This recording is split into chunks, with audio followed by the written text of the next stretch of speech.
Well, afternoon, everybody. We're moving on to the fourth episode of the Idiot's Guide to Building an LS Engine. Today we're going to go over checking your oil pump, kind of priming your oil pump, putting it back together, putting it on the engine. Then we're also going to go over putting on the oil pan after setting up the depth for the pickup tube. So this oil pump, nearly new, it's been sitting on a shelf open, not even in a bag. So I went ahead and completely took it apart, made sure there wasn't any dirt in it, and that everything wasn't all rusty or anything like that. It had oil in it, so I wasn't too worried about it being rusty. But if anybody wants to know what the inside of an LS oil pump looks like,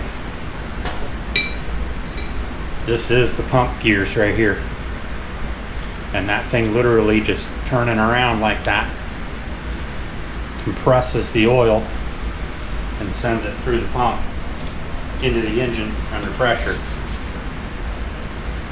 Cover plate, it's machined steel, and the body is aluminum. So I usually just prime these oil pumps with assembly lube or fluid, something relatively thick and something sticky. I don't recommend grease. Some people have tried grease. I think the greasiest thing that I might ever try, and I've never tried it, is a film of Lubriplate. We also used to jokingly call that fishing reel grease. So I'm going to lube the gears up and set them back in the pump.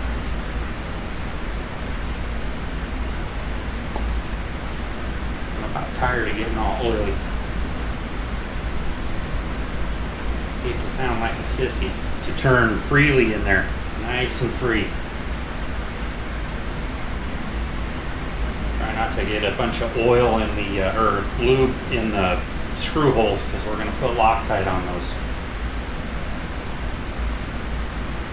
So now we'll coat this guy really good. Faces. Obviously you can only pour so much in here because it's just going to run out the pump. But I'm going to call that good. Okay, now I got to degrease my paws for the 400th time today. Once again, don't hate on me. I don't know what the torque is for these cover bolts. We're going to use Loctite, and it's going to be snug. The shim. There we go. Now you'll stay put. Goes without saying, everybody, if you see me doing something stupid, call me on it. Say something in the comments. Say, that's a stupid way to do it. Do it this way. I don't get offended about stuff like that. That's how you learn. These bolts do not want to start easily. Almost felt a little bit like they were cross-threaded, but there's no way they're cross-threaded.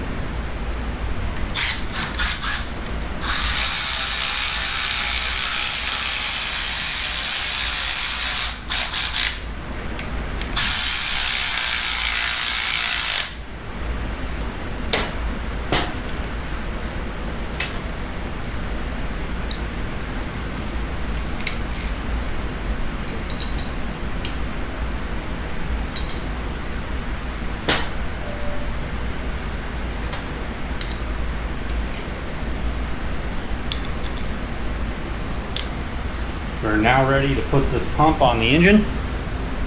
So this lower timing gear, these teeth if you will, are what drive the inner ring of the pump. And you have to get those lined up.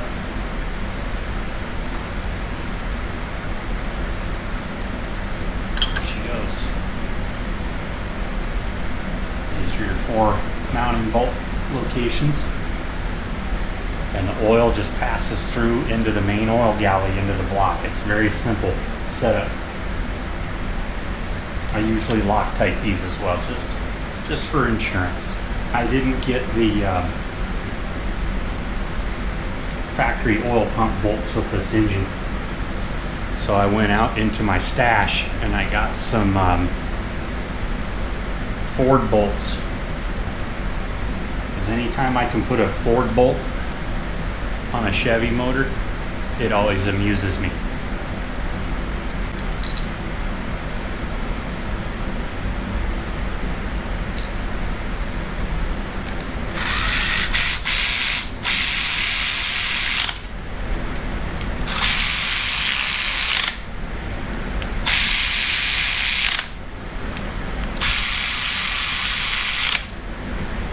And that's probably over torqued over here. But it won't hurt anything.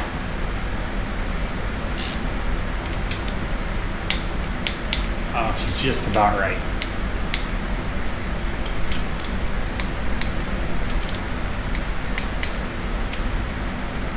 That would have been totally fine.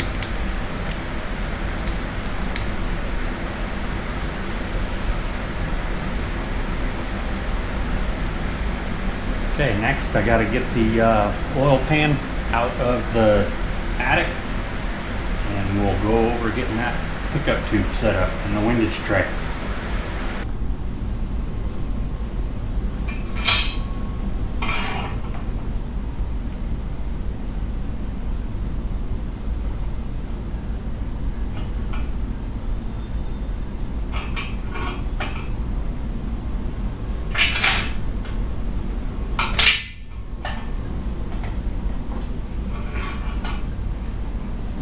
I was able to pick up a, there's a guy on eBay, I don't know if he's still doing it, but he was selling almost like brand new Gen 4 truck pans as a takeoff unit with a windage tray, pickup tube, and a gasket.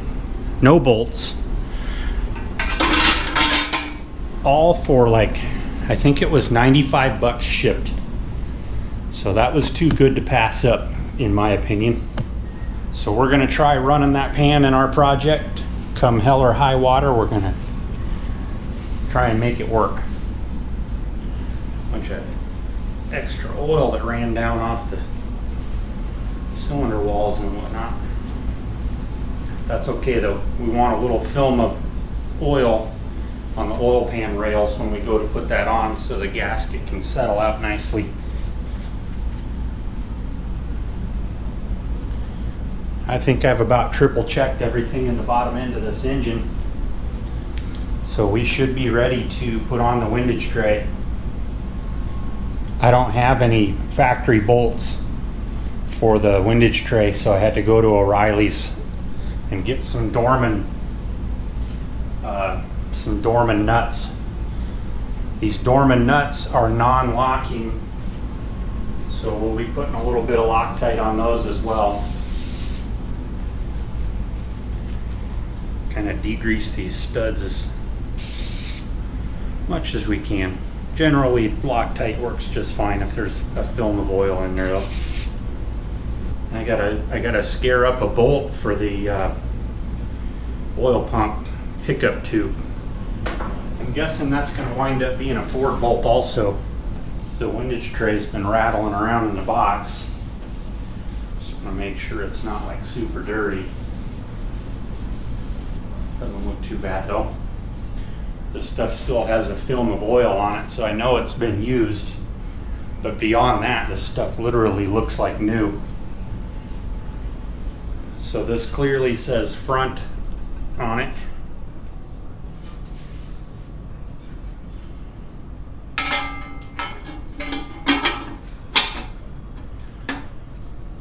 We're on a stock stroke crank, so we don't need to do any adjustments to the windage tray for clearance. Since this stuff is new, I don't see any nicks or damage on this O-ring for the going into the oil pump. Just want to inspect it real good and make sure that it's not cut or flattened out. Otherwise, I would highly recommend getting a new O-ring. I don't know why, but they use several different sizes of these O-rings over the years. Not several, but a couple anyways. Definitely make sure you've got the right one for your tube. When it goes into the oil pump, it should be pretty snug. I'm gonna come in here and steal a drop of oil. Or assembly lube. Hopefully I don't have you guys too low and you're staring at the floor.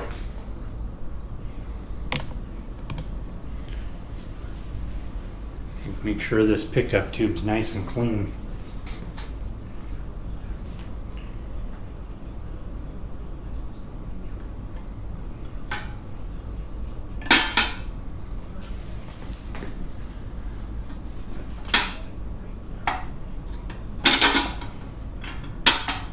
I'd like that to be a little bit tighter, but it's definitely tight.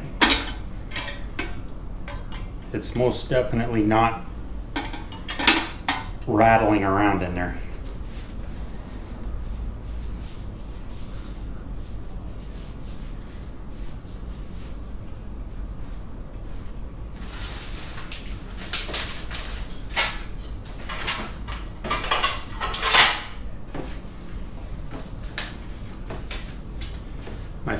The Fel-Pro front cover kit.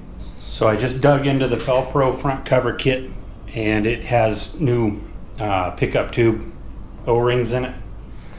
This pickup tube should use the thicker of the two O-rings that are in there. So I just want to try this one and see if it's any tighter.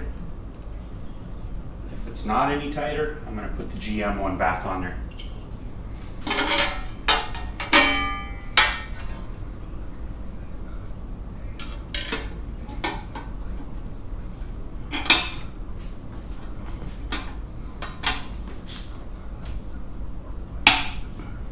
All right, we're using the Fel-Pro one, substantially tighter. Whether that's the right decision or not, I don't know, but it's the decision that we're going with. Okay, I'm gonna run out to my bolt pile and get a bolt for the pickup tube here. All right, I went out to my stash of Ford bolts, got this beautiful specimen, put a little drop of Loctite on her. I'm not quite sure what the torque is on this little guy, but it's gonna be just a snug. I got enough Loctite on this bolt for 12 fasteners. That guy's probably going to be getting wrench tightened.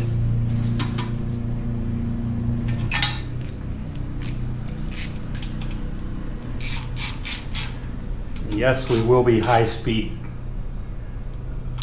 editing this, so you don't all have to sit here and watch me playing with my nuts. Okay, all 10 of them are in place. So those bad boys, we are just going to socket tighten or wrench tighten.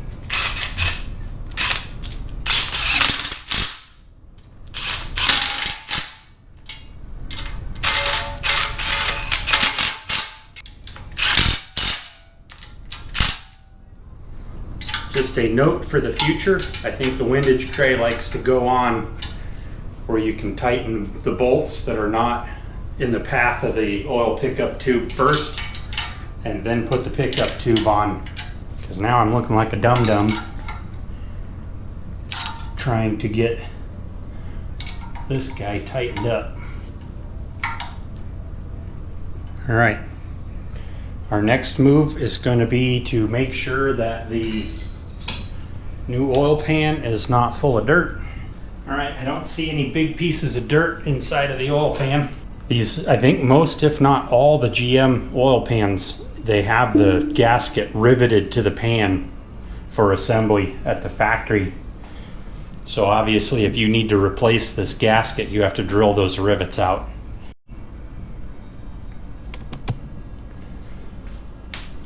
I've set some steel, so I've got a big piece of 1/4 inch. Nice belligerently dirty rusty piece of steel sitting on the pickup tube.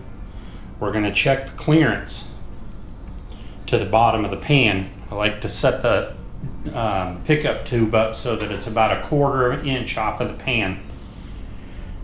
These are going to make it so it's a go no-go. with these washers stacked in here, when I set the oil pan in place, I want to see it actually pick the pan up off the block. So I'm going to say she's going to be about bang on. Try not to knock all that crap into the engine. So now what I'm going to do is literally take all but that one off. 3. Try it again.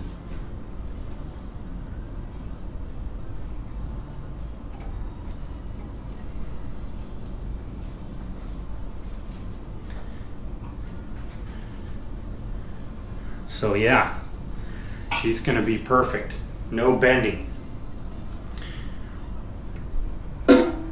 So if we didn't like what we saw, if we needed to adjust this, you literally will just kind of tweak the pickup tube up and down at the tabs where it's bolted to the windage tray. I think we are ready to set this pan in place and tack it down. I personally like to put the oil pan on first.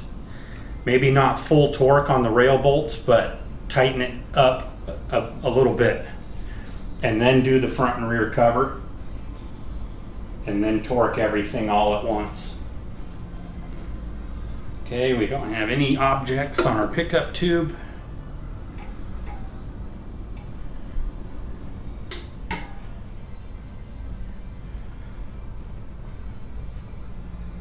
So that all looks good.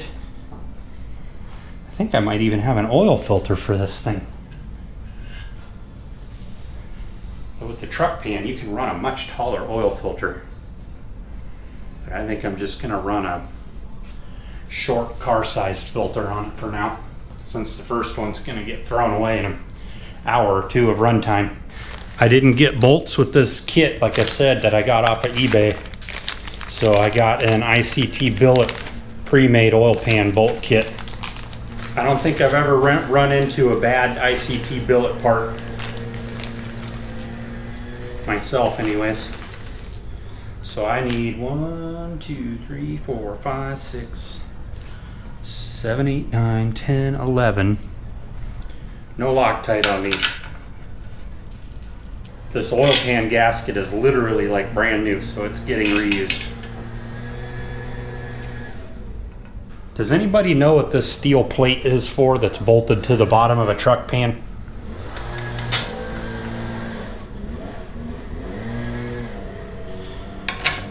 If you know what that's for, post it up in the comments, please.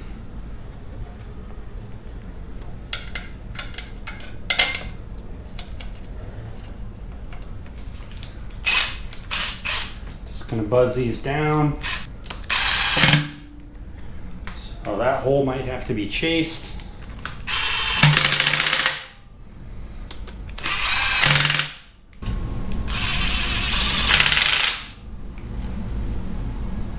Fixed.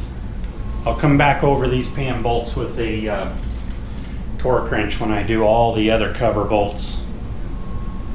So here's my thread chaser. I don't know if you can see those slots that I cut in there with a cut-off disc. All right, do we do the front cover or do we do the rear cover? That's the question. So I got myself a like new LS1 timing cover off of eBay. I think it was like 40 bucks. Got a new front seal, Felpro, and the front cover kit. These, you can usually just push these in with your hand. I just put a little film of oil on the seal and it'll go right in. Just a little bit of oil up on there. Resist the urge to put silicone all over this. It is not necessary. If you're having to silicone this, then something else is wrong. The cup side of the seal faces the engine.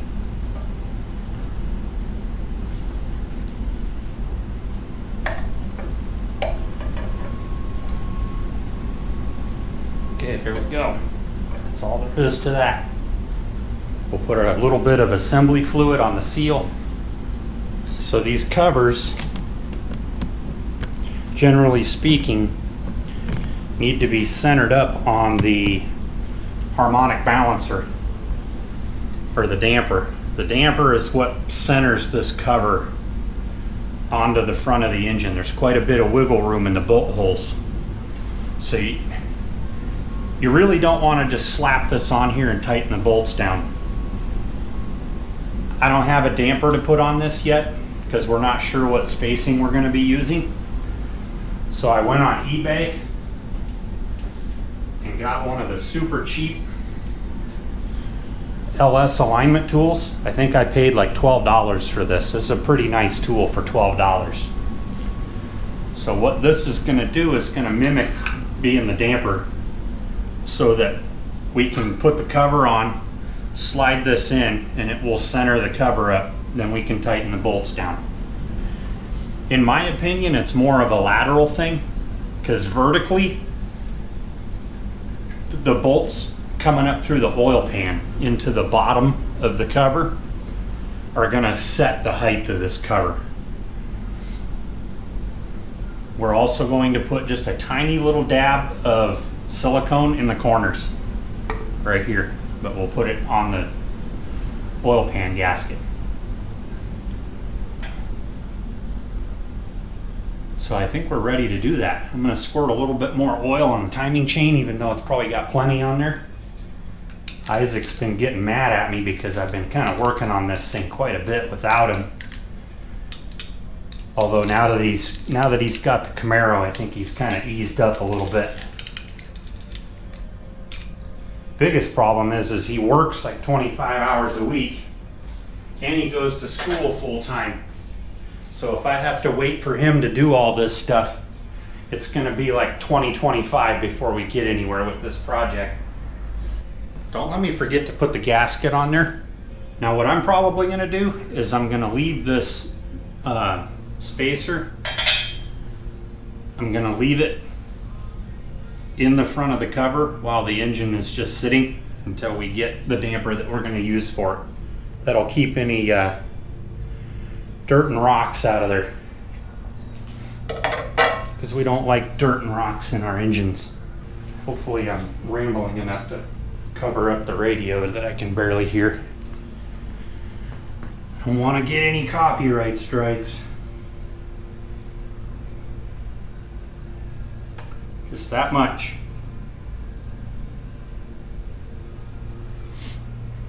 Doesn't need to be half a tube. All right, I think we're ready to do this deal. Silicone, front seal, little lube on the seal. These are the bottom two coming up through the oil pan, and these are the bolts for the cover itself. I bet y'all thought I was going to forget the gasket, didn't you?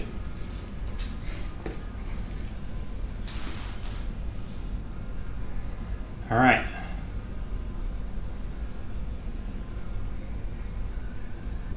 Ah, poop. Start over. Wah, wah, wah. Why didn't you guys tell me I had the gasket sitting on there backwards? That would have created a wee bit of an oil leak. All right, let's try this again. Still got plenty of silicone in the right places.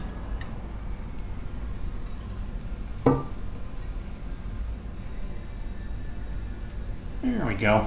That looks a lot better. Okay, we can go around and just start the bolts. Isaac chased all these threads already, so these ones should be good.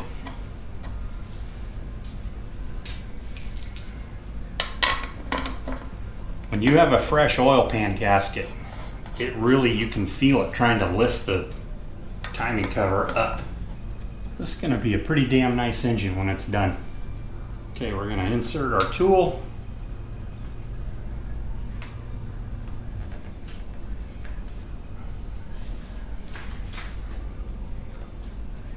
There she goes. It's nice and snug.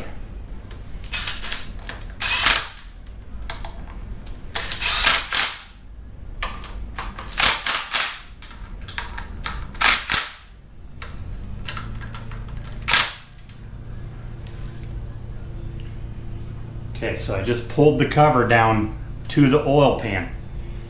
Now, I don't know if you guys can see it or not, But essentially these bolts are now centered up in the holes. They're perfectly centered up this way and this way. So that should be good.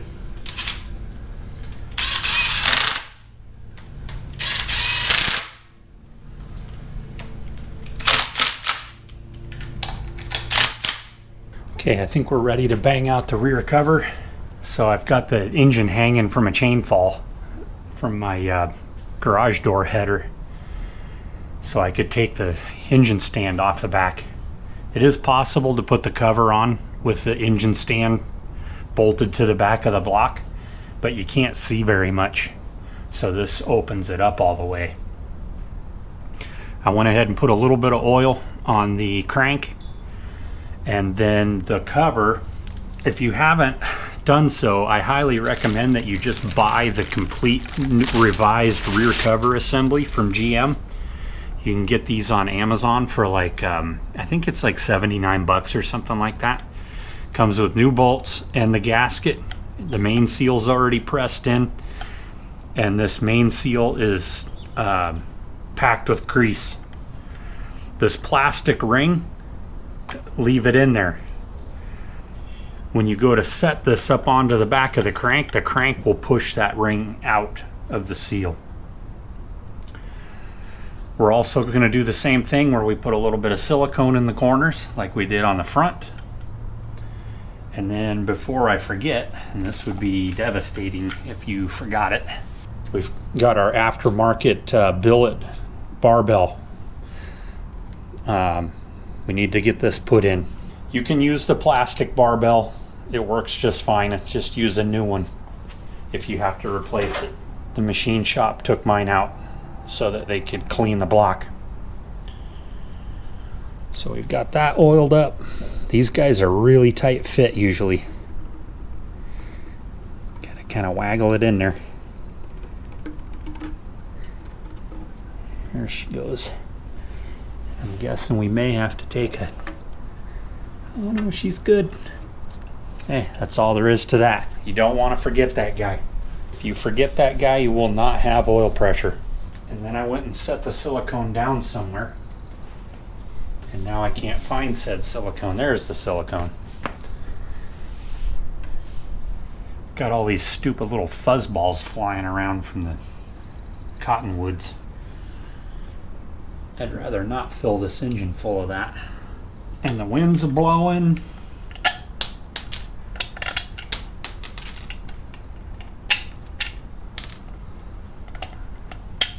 I'm popping all the bolts out so that the bolts are not in the way when we go to slide the main seal on. The pilot of the crank, not the pilot of that damn noisy airplane. The pilot of the crank aligns the main seal with the back of the crank. So you can see it's just protruding through the plastic insert. So now we're just going to walk this guy on. Just like that.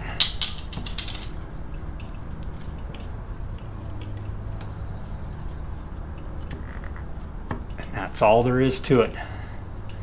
Now we can go around and start plugging the bolts in. You saw how it kicked this guy out of the back of the rear cover. Never did understand why the rear cover bolts have 13 millimeter heads and the other covers have 10 millimeter heads. But if I had to guess, Germany is involved in it. So the rear cover bolts are 216 inch-pounds.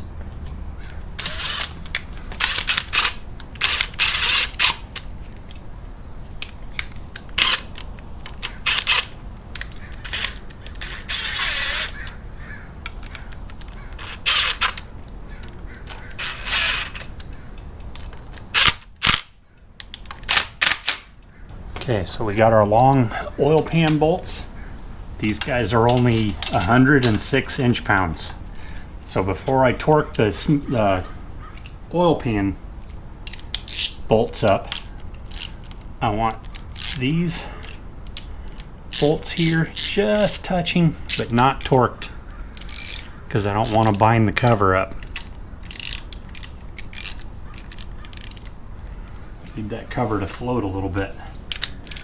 Okay, torque wrench is set to 106. We're just going to walk these guys down.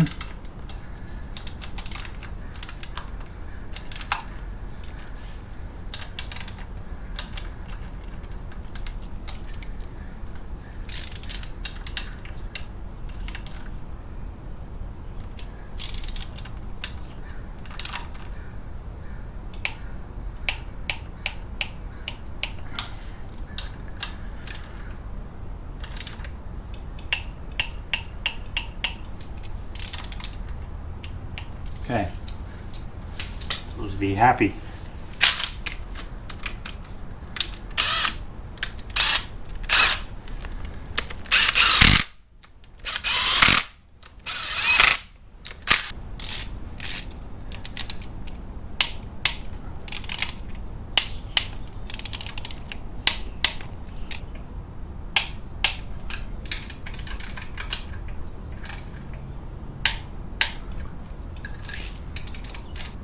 Okay, now I'm going to move this contraption all back onto the engine stand, and we'll go over doing the valley cover next.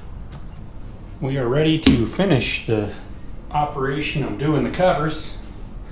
Last one being the valley cover.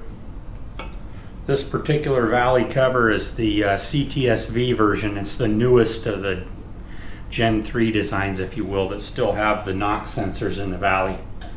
This has a built-in PCV valve, so you don't need an external PCV valve, which is kind of nice. They're supposed to help control the oil in the intake manifold quite a bit better than the other valley covers.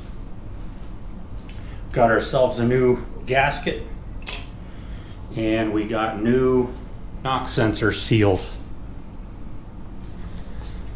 So these guys kind of like the main seal, front seal.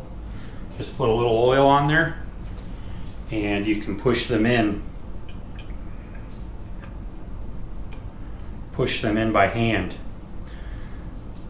These don't go all the way down inside and sit flush. They actually stick out a little bit, and that's normal.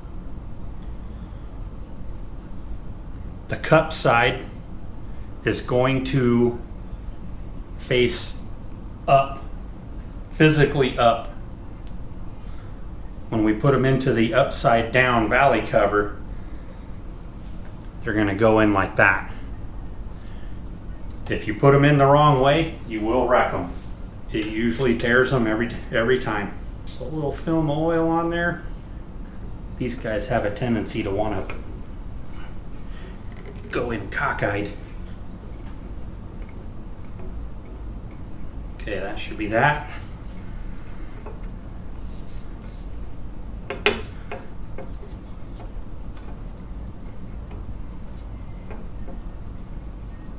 Not sure if you can say cockeyed anymore, but I'm gonna. A little bit of oil on the center part of the seal.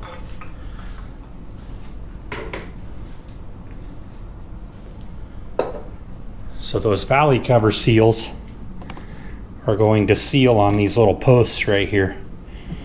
And those little posts are what the NOx sensors screw into. I think we're just about ready to set this guy into position. A little more oil. These edges are kind of sharp, so you gotta be really careful putting that thing in. If it doesn't just fall in there, stop and check out why. Make sure your gasket is put on the right way around the cam position sensor, because you can put it on backwards. I don't see any big scary monsters down inside there.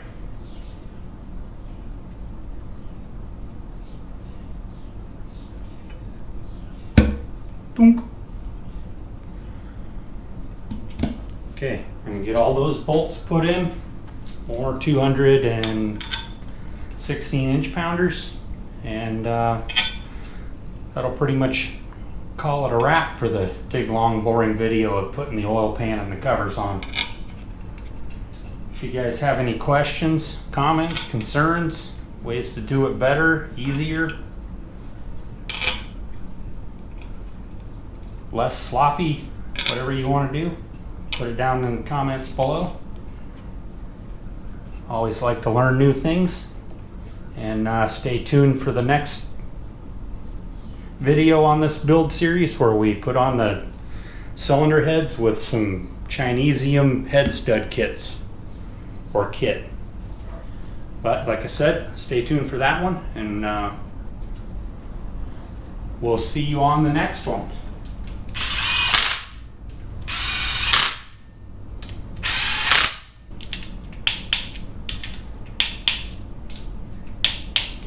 Woohoo!